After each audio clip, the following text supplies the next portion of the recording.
She was one of the most promising talents of her generation. Amy Winehouse truly made her mark on the music landscape during her relatively short life and career. Despite only releasing 2 studio albums, she became one of the most popular artists of the 2000s, and her music will live long in the memory.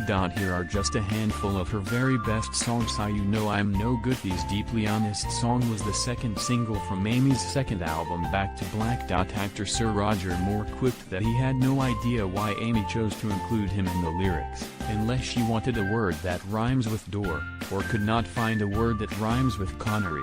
This song references Amy's refusal to attend an alcohol rehab center after her management team encouraged her to go. She later explained, "I asked my dad if he thought I needed to go. He said no, but I should give it a try. So I did, for just 15 minutes. I went and said hello and explained that I drink because I am in love and have screwed up the relationship. Then I walked out." In the lyrics, she mentions Ray and Mr. Hathaway, in reference to Ray Charles and Donny Hathaway.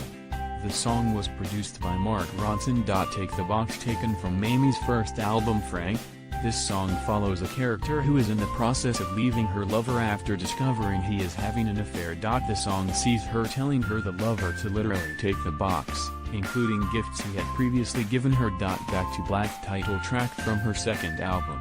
This soul classic was inspired by Amy's relationship with Blake Fielder Civil.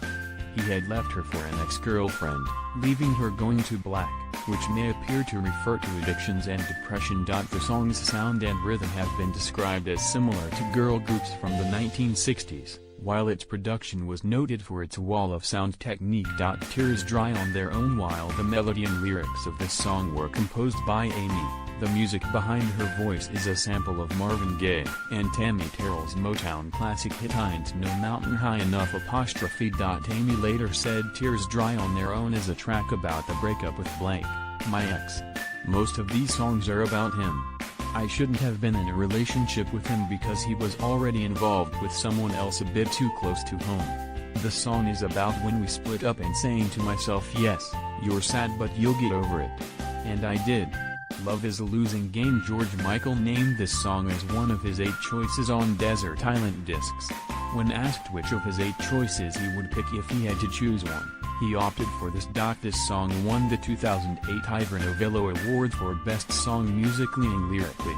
However, Amy failed to arrive in time, leaving her father Mitch to accept it on her behalf. Body and Soul with Tony Bennett. This was Amy Winehouse's final ever recording before her death in 2011. The song was recorded for the then 85-year-old Bennett's album Duets 2, released a few months after Amy's passing. Our Day Will Come, originally released by Ruby and the Romantics in 1963. Amy later recorded a cover version for her 2003 album Frank, but it wasn't on the final tracklist. The song was later included on the posthumous compilation Lioness, released in 2011. Valerie with Mark Ronson, originally by the Zootons. Mark Ronson later recorded it for his covers album version in 2007. Having worked with Amy on her Back to Black album, the producer recruited her for this cover version, which became arguably more famous than the original. Stronger Than from her Frank album. This was her first ever single in 2003. It won the prestigious Ivor Novello Songwriting Award, and helped the album sell over 1 million copies in the UK. Originally a soul standard by Sam Cooke in 1961.